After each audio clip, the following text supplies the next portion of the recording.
Hi there. Thanks for being here for this stress management workshop called Calm the Hell Down.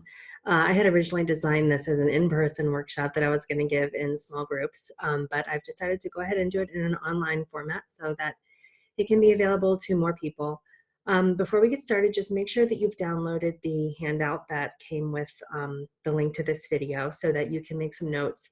A little later in the workshop, there's going to be a section where you kind of get to design your own stress management plan. And so you'll definitely want to have a place where you can write some things down.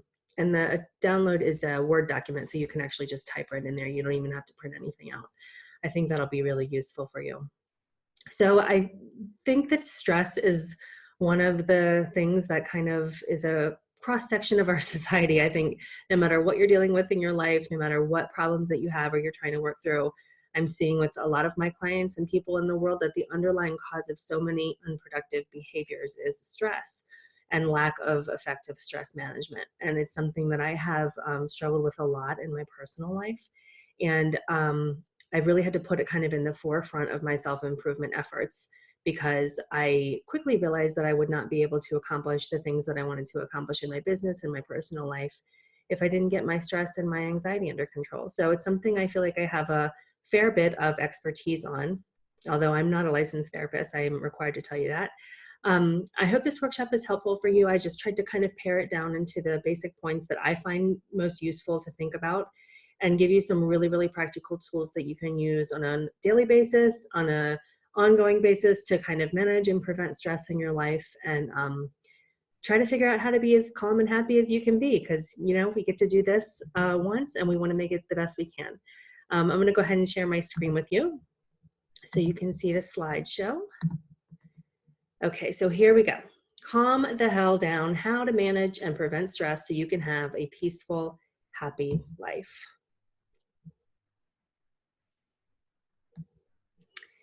What will we do here? Today we're going to kind of just do a little bit of exploration about where stress comes from. Definitely learn how to control and reduce stress in your life and create a custom plan for you based on some of the tools that I'm going to teach you today. Stress comes from so many places. There's a lot of research done lately about adverse childhood experiences called ACEs and how that kind of leads to chronic stress across the lifetime. Also, obviously, most of us suffer from stress as a result of our environment, you know, just regular stuff, work, family, money issues, kids, you know, whatever normal stuff that's going on. And also, some people are just more prone to stress based on their personality. And I can attest to that. I'm definitely a type A, super stressful, intense kind of personality. So maybe that relates to you also. But no matter where it comes from, I think the tools that we're going to talk about today can be effective regardless of the source of your stress. This is really about managing it in an effective way and learning how to just be as happy as you can be in your life, despite the circumstances that you may be living in or what challenges you've faced in the past. I don't probably need to tell you this because this is spoken about so much these days, but stress is one of those examples for me that really helped me first identify the connection between the mind and the body. You know, I'm a big believer in the physical manifestation of disease and pain and illness always resulting from some mental imbalance, you know, some emotional issue. And stress is such a good example of that. You know, stress obviously originates in our brain, but has this whole host of physiological effects.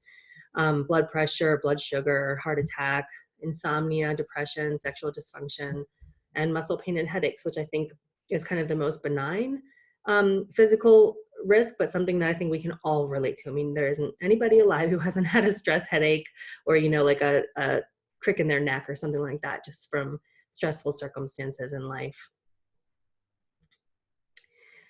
So there are three ways that I feel like we can control stress effectively. First of all is prevention and self-care. Secondly, managing the physical response to stress. And third, mental discipline or shifting your focus. So I'm going to go through each of these kind of like macro areas, and then we'll dig into some more detailed tools that we can use to actually do this work. So first of all, prevention. This is a way that you can really prevent a lot of the stress in your life just by taking a more proactive approach to how you want to live, really. So the number one thing is reduce your daily commitments. I know so many of us are stretched thin. This probably goes without saying, but I think it's really important to just be able to look at your life and say, you know what, I have too much stuff going on and I can't handle this all. And it's okay to say no. You do not have to be Superman or Superwoman. And it's okay for you to put your well-being and your quality of life above, being as efficient and productive as you possibly can. I think that's a really important mental shift to make. So think about, is there anything you can say no to? Any groups that you're part of, any volunteering that you're doing, anything that's just kind of pushing you a little bit further than you'd like to be in terms of your, time commitments and that kind of thing. Number two, and this is something so many of us just totally ignore in our lives, is scheduling more downtime. How can you fit more rest and relaxation into your daily life? I think it's just something we think we're supposed to be as productive and efficient as possible all of the time. And if you're finding that you're chronically stressed, I think just making that a priority is really important. Number three is prioritizing self-care. Obviously, this is not necessarily just manicures and bubble baths, like so many of us think, but genuine self-care. How can you take care of yourself better? What do you need? Maybe it's just a matter of asking yourself that every day. What do I need today? Do I need 20 minutes by myself, in my room reading a book? Do I need a nap? Do I need, some downtime from whatever I'm doing right now? And it's okay to really put yourself first and really take care of yourself more effectively. And then number four, and we'll really focus on this, is the daily stress reduction routine. This is something that has been a huge game changer in my own life. Rather than just always responding to stress and being reactive, this is a way that you can kind of prevent stress and make sure that you're keeping yourself on an even keel all the time, so that even when stressful events pop up in life, you're able to manage them much more effectively. So let's dig into physical response now. This is, I kind of got into this area as a result of being involved with some DBT therapy with one of my kids. And they're really big on kind of managing your physical response to like emotions. So, when you get angry or you get upset or you get stressed, you have all of these physiological responses that kind of like hijack your body and take over, And I notice with myself, when I have stress and anxiety, the rapid beat of my heart almost makes it impossible for me to calm down. It feels like I can't control that. I can't control my mind as long as my physiology is having this really dramatic response to whatever's going on. So these are going to be some techniques that we're going to go through today to help you kind of learn to manage that physiological response, as well as the mental kind of shifting your focus and that kind of stuff. So I'm going to teach you a breathing technique, which I think is really effective. The second thing is reducing your body temperature. This was really surprising when I learned about this, but it really, really works. If you're stressed out, you're feeling anxious, you're feeling angry, overwhelmed, whatever it is, just do something to cool yourself off, because that's a natural result of stress and anxiety is heating up, getting hot and sweaty palms and all that stuff. So just if you can splash some water in your face, drink some cold water to reduce your body temperature, wash your hands in cold water, like anything you can do, or, if it's wintertime, even step outside and just like be in the cold air for a little while, that can have a really huge effect on the way you feel emotionally and mentally. Moving your body, getting some exercise. And, this is probably pretty intuitive for you, but because, if you're stressed out, maybe you just want to take a quick walk, get outside for a few minutes, whatever it is. But just having some kind of intense physical movement, even if it's for a relatively short time, can really make a huge difference in your level of stress and anxiety. And then number four is a progressive muscle relaxation. And if you're not familiar with this, this is something that I think maybe might be helpful to use like last if you're going to try these four things, because this takes a little bit more focus and a little bit more calmness in your physical presence. So it basically, starting at your face, you just tense your muscles just for a few seconds and then release them, and then move down your body, like then tense your shoulder muscles as much as you can and then release them, and then move into your arms, tense your arms as much as you can and then release them. And if you just kind of go through your entire body with these muscle groups, tensing them, holding for a few seconds, and then releasing at the end, it's kind of a magical feeling. It releases so much negative energy from your body, from your your physical body, your muscles. and just kind of leaves you with this like kind of soft, tingly feeling. So that can be a really, really effective stress reducer also. Now this one is really, I think a really important aspect of stress management is being able to focus on what you want, to shift your attention from the anxiety and the stress, or to, you know, kind of rebalancing and recentering and figuring out what you want to focus on, what's actually happening, getting it all out, you know, really acknowledging the way you feel. So the first thing I recommend is just kind of, some people call this a mental dump. Getting all of the stress out of your head onto a paper. That has been such an effective tool for me and so many of my clients. If you just write it all down, it doesn't even have to make sense or be in any coherent, organized form. Nobody's necessarily going to read it, but just get it out of your head. Because what happens to us so often when we're stressed is we kind of get this like mental loop thing going on where we just have the same thoughts over and over again, or maybe there's so much going on in your life right now you can't even like organize the stuff in your brain that's happening. So this can be a great way to even start. It doesn't have to be for this purpose, but it can be a start of a to-do list. You know, if you just have like so much stuff and you feel so overwhelmed, write it all down and think, okay, what, you know, maybe I could put these in order of priority, figure out what I need to do first and get something crossed off or something like that. This can be a really, really, really helpful tool. So I highly recommend this. The second thing I recommend is tapping. If you have followed me at all, you know I talk about this all the time because I think it is really powerful, and it's something that you can do on your own at home. It's free, doesn't take a lot of time or effort. Once you learn how to do it, I just have found enormously helpful in my own life in many, many ways, in many aspects of my life. And I'm going to a little later teach you how to do tapping so that you can use this tool on your own. Third is recite affirmations.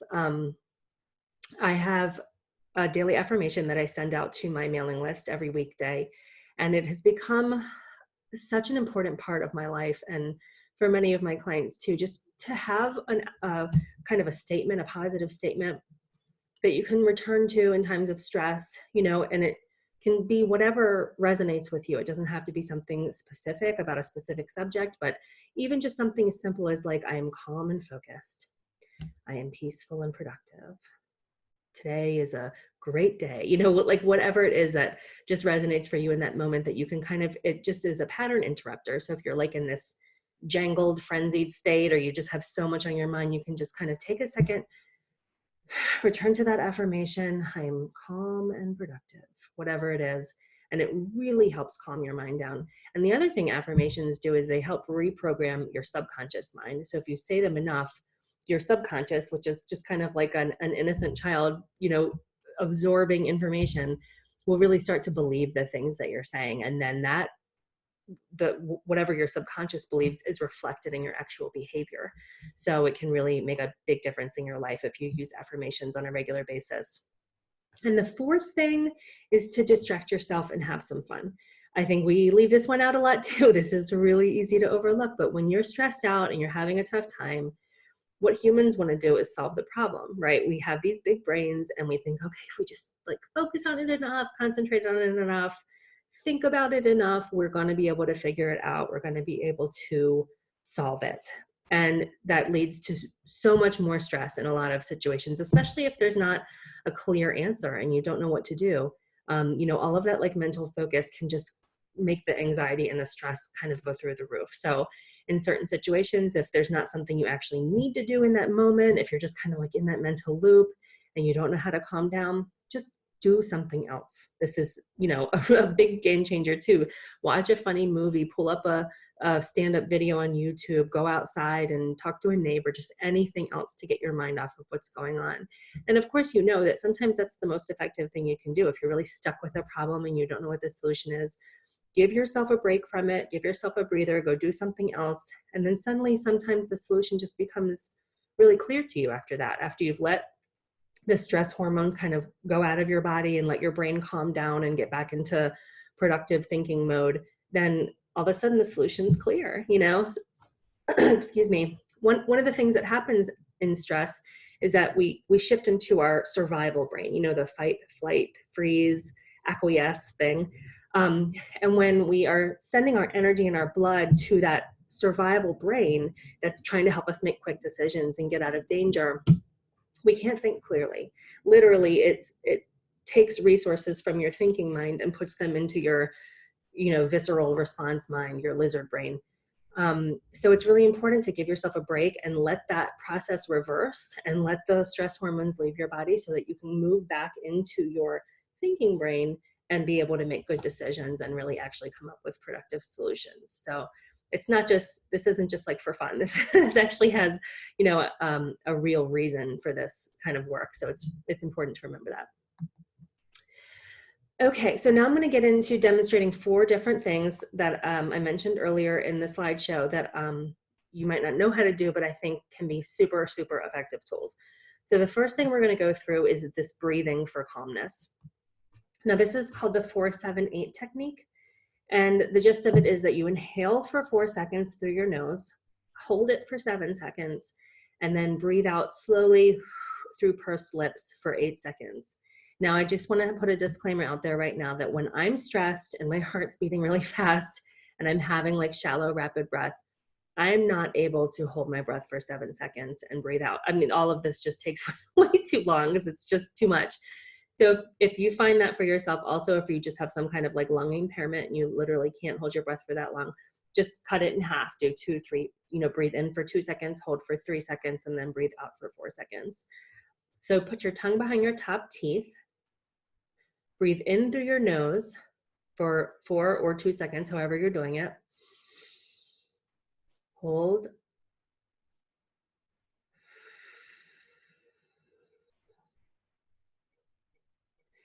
Now, if you do that for a couple of minutes, I promise you that it will bring your heart rate down. It will help you calm down. Your mind will feel clearer. It will really help reverse that, that stress response in your body. So I really recommend that one, although I know sometimes in the moment when you're having really acute anxiety, it can be hard.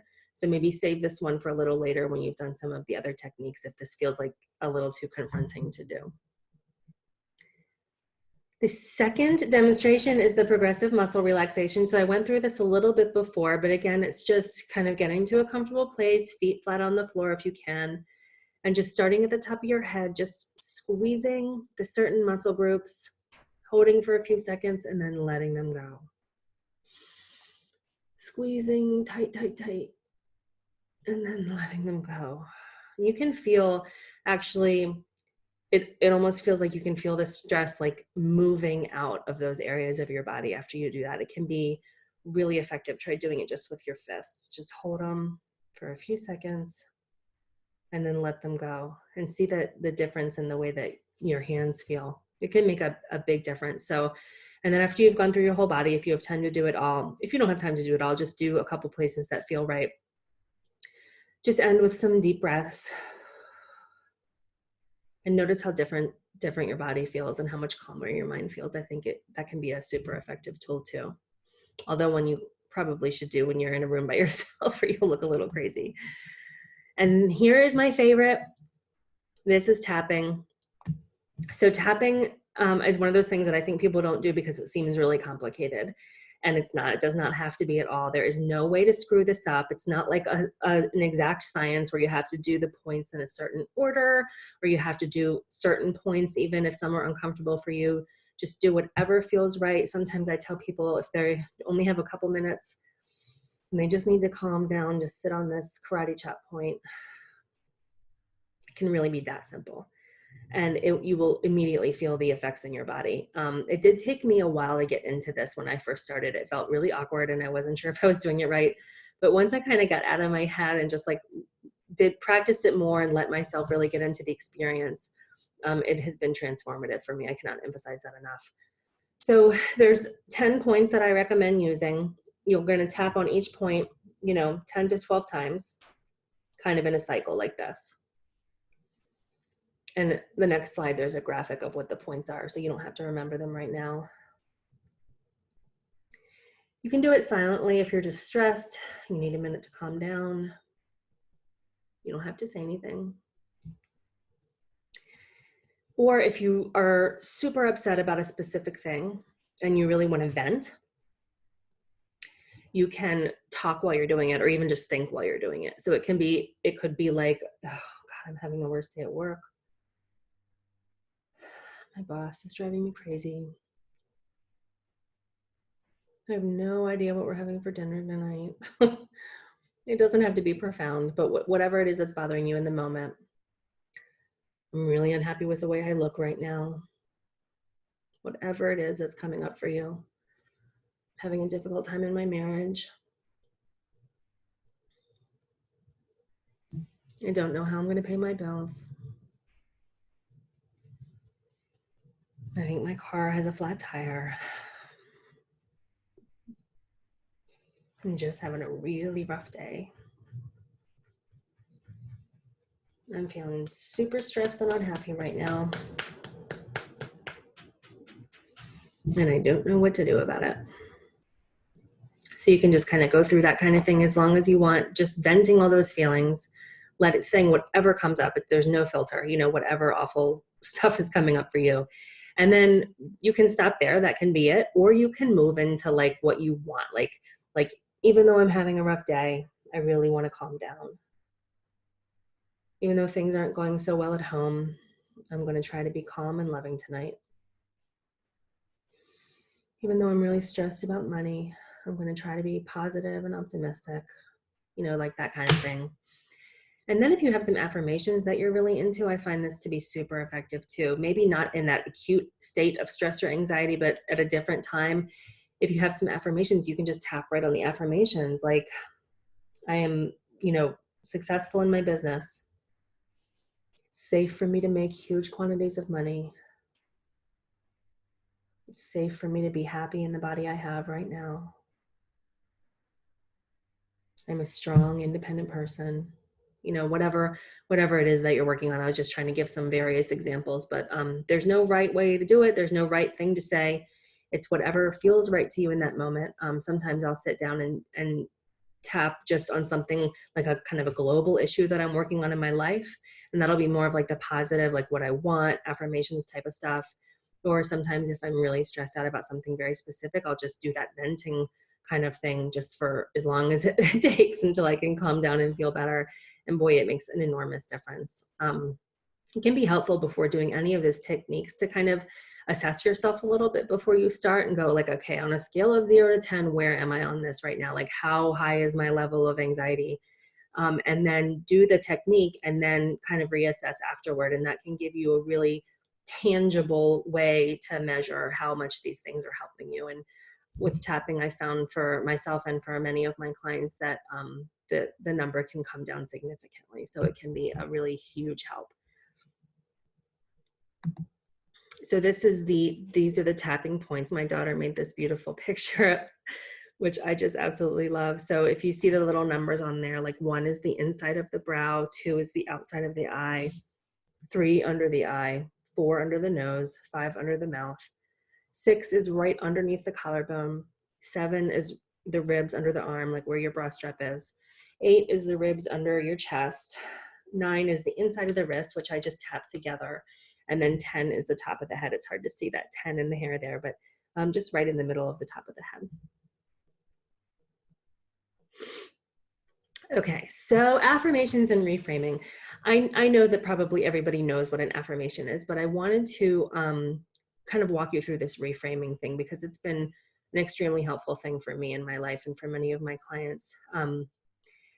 So much of the time we kind of get stuck in the negative, right? So it'll be the kind of thing like you're like, oh, I'm having the worst day. Everything's going wrong today. And you kind of affirm that to yourself all day. I'm having the worst day. Everything's going wrong today. God, this day sucks, and that's affirming that. That's like, what's the word I'm looking for? It's like solidifying that thought. It's like cementing it into your consciousness so that it becomes the truth. Yes, you are having a terrible day because you keep telling yourself that. So if you find yourself having unproductive thoughts like that, just write them down and then use this process to reframe them into positive affirmations that you can kind of shift your focus to on purpose, like deliberately have these new thoughts rather than the ones that are just kind of like running through your head. And then you can repeat the positive affirmations as often as possible, and write them down in your journal is another great thing to do. Like every night before bed, just like write them down. That really can help this subconscious mind get the new message so that it actually changes your thoughts and behavior.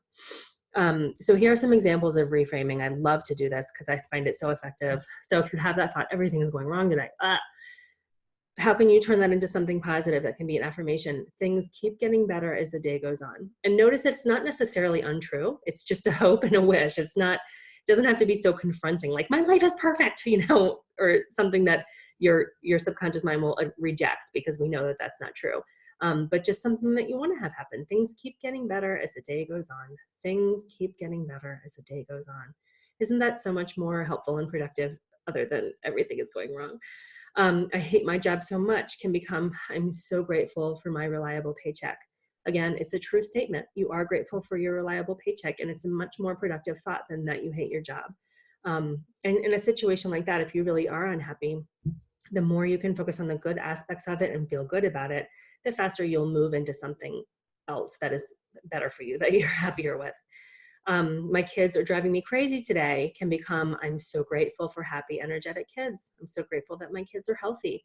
I'm so grateful that I have kids. Any kind of way that you can put a positive spin on that. I don't know how I will pay my bills. We can all relate to that, right? Money flows to me easily, and I receive from unexpected sources. And that one is really good because it opens up that possibility thinking, right? It's not like, oh my God, I need an answer to this problem. How am I going to pay my bills? Where is the money going to come from? Sometimes we want to ask our minds just to open up to the possibilities that money flows to you easily and you can receive from unexpected sources. Ooh, where might it come from? That's a really positive, kind of energizing way of thinking about it. So I find that really helpful as well. Now here's where we're going to create your own kind of customized plan. So if you have the worksheet downloaded or printed out, just grab that so that you can make some notes about what you want to do for yourself. So for acute daily stress, have a plan in place. So I said, pick 3 techniques that you're going to use when the shit hits the fan. Which of these things appeal to you the most that you can do in that moment when you're like, oh my God, I'm about to throw someone out the window or smash my computer, in really acute times of stress. Pick 3 of these things that will be your go-to. So you don't have to, in that time when you're not thinking clearly, remember that's when you're in your lizard survival brain, and this part of you that makes good decisions is not on board. So we want to have a plan in place that we can just jump to and not have to think about it and figure out what the best thing is in that moment, because it's going to be much more difficult in that state of mind. Pick 3 of these things, whether it's the breathing, reducing the body temperature. That's kind of an easy, quick one to do. So I highly recommend that. That's like, oh my God, go straight to the bathroom, wash your hands with cold water, splash some cold water on your face, get outside, reduce your body temperature real quick. Some movement, if you're in a place where you can do that, just, running down the street and back or doing some jumping jacks, anything just to get your blood moving and kind of let that really anxious state get out of your body. The progressive muscle relaxation, tapping, which does take a little bit more, maybe more effort and more time. So keep that in mind. The mental dump and the journaling, that is just write it down like, oh my God, this is awful. All this stuff is happening. I'm, blah, blah, blah. Distraction, whether you need to just get up, if you can, go do something else for a little while. And yelling into a pillow. I didn't mention this yet, but I know it seems so cliche, but it really can help if you don't know what to do. You're totally about to freak out. Just get some of that anger and anxiety out of your body. It can really be helpful. So go ahead and pick which of these you think that you'd like to turn to, in that time.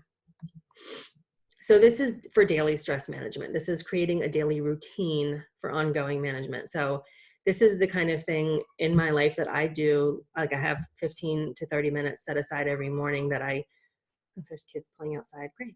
I have a morning routine. I get up, I have my coffee, I go for my walk, and then I sit down and I do my routine of this, which almost always includes tapping on. Sometimes it's about acute things that I'm stressed out about. Sometimes it's just about like I said, global issues of stuff I'm working on in my life. I almost always recite some affirmations or write some in my journal. And then a lot of times I'll meditate for a few minutes, although tapping is really my go-to. Sometimes it's just tapping because I love it so much and I think it's so effective. So go ahead and pick 3 of these that you think you will want to use on a daily basis to keep yourself really managing your stress rather than just always being reactive to those acute situations. I think you'll notice too, once you implement this and start doing it on a daily basis, it doesn't have to be really complicated. It can just be a few minutes, but you'll notice that you can manage stress in other areas of your life a lot more effectively when you have this plan in place. So I think it's really useful.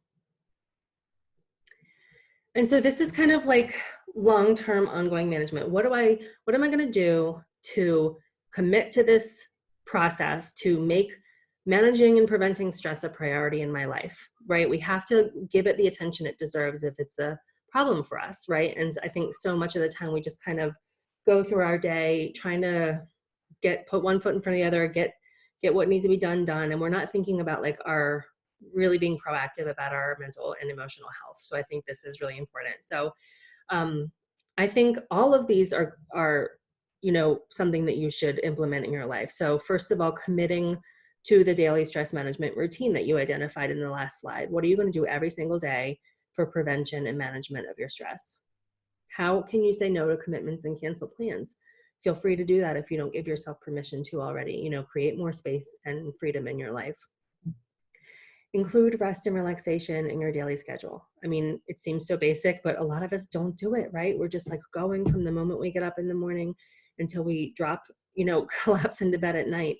And we don't have, 30 minutes in the middle of the day where it's just like, this is my me time, and since I've started doing that for my own life, I've noticed an enormous difference in the quality of my parenting and, my ability to focus on work and later in the day. So I think that's really important.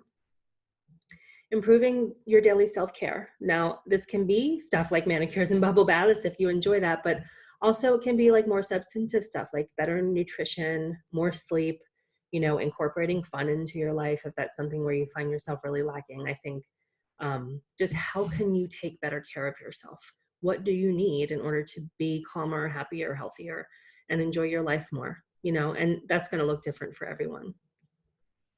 And then begin or continue with professional support. I can't recommend this enough, not only because it's self-serving, because I am a professional, but, I think it's very hard to take that first step if you're not already doing this kind of thing, to reach out for help and say, I can't handle this on my own. I think we really want to believe that we've got it all under control and we can figure it out. But for many of us, it's very helpful just to have that supportive person in your life that you can offload some of this stuff onto, just to talk or to really get some very tangible help, techniques, and tools to use in order to deal with whatever it is that you're struggling with in your life. So this can include therapy. I've been in therapy for years. I highly recommend it. Hypnosis, Reiki, acupuncture, massage, and coaching, and whatever else. Those are just the ones I could think of. But whatever works for you. There's lots of different techniques. Rolfing and having like psychic readings really can be calming and helpful for some people. So whatever works for you, I think committing to either continuing with that or finding a new kind of therapy that will help you is really, really important.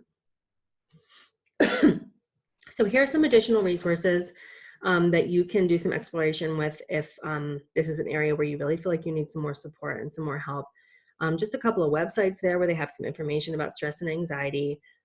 There are some good apps that are, I think the apps are free and you can like upgrade for a couple dollars if you want like some extra features, but I think Calm and Headspace are both free to download. At least they used to be.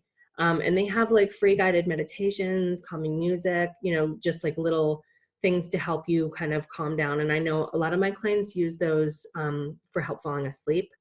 Or just that could be your break in the middle of the day. You do a 10-minute guided meditation just to let your brain calm down for a little while and really let yourself relax. So I find those to be very helpful. And sign up for my free daily affirmations. I think sometimes it's hard to come up with stuff when you're like in the thick of it in life, and you don't know what you're supposed to be thinking about or working on. Sometimes it can be helpful just to have a little tidbit in your email every morning that sometimes it will really resonate with you and sometimes it won't, but it's free, so you might as well. And it's a little bit of just inspiration from me every morning. Here is my contact information. The bulk of my business is an online intuitive eating program called the Food and Body Love Program. It's an email-based coaching program. I also do phone coaching and in-person Reiki. So if there's any way that I can be more supportive for you, I would be happy to do that. I am a EFT tapping specialist. I'm certified in that, and I'm also an intuitive eating counselor. So a lot of the work that I do is around body image and intuitive eating stuff, quitting dieting and that kind of thing. So just reach out to me if there's any way I can support you more. I would love to be helpful for you. And I really appreciate you taking the time to watch this workshop. I've tried to keep it concise and not ramble on too much, although I know I did go on about tapping for a little while because I am so passionate about that. But I hope that you'll take some of the tools from this and implement them in your life and really see a difference with how being proactive about managing stress is so important. And there are definitely tools that you can use to make the whole process easier and more effective. So reach out to me if I can help you. If you have any questions, I'm happy to help. And thank you so much for being here.